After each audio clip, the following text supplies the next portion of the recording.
presented by MRS Music.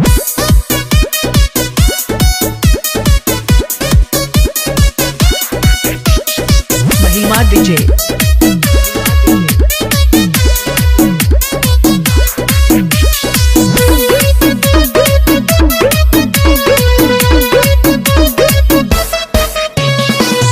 जग दोसर के कनिया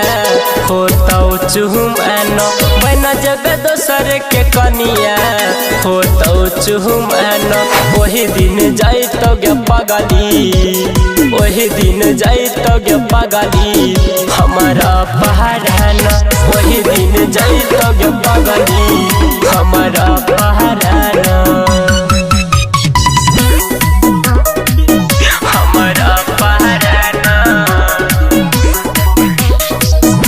DJ.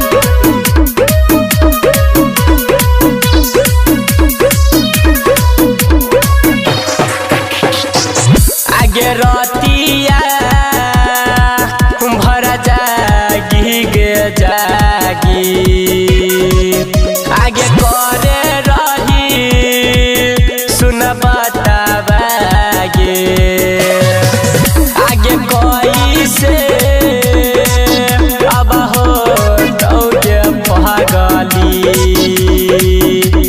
हम से मुलाकात बागे सासू को तनी पड़ी छत लके दूभी धान सासू को तनी पड़ी छत लके दूभी धान वही दिन जाइतो गे पगली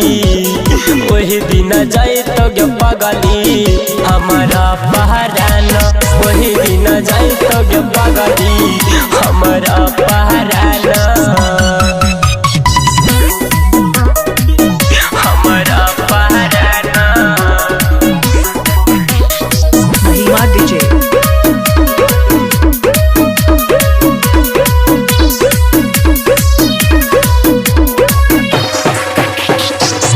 आगे कोई से दूर हवही हमारा जान गे आगे तोरा देले आगे हमारा यार मान गे आगे मना करे तोरा देखते रह जाई आगे संघबा में सुन हम चला जाई कहे रमन जी यादव बनैले है आन कहे राकेश रोशन बनैले है आन वही दिन जाइतो गे पगली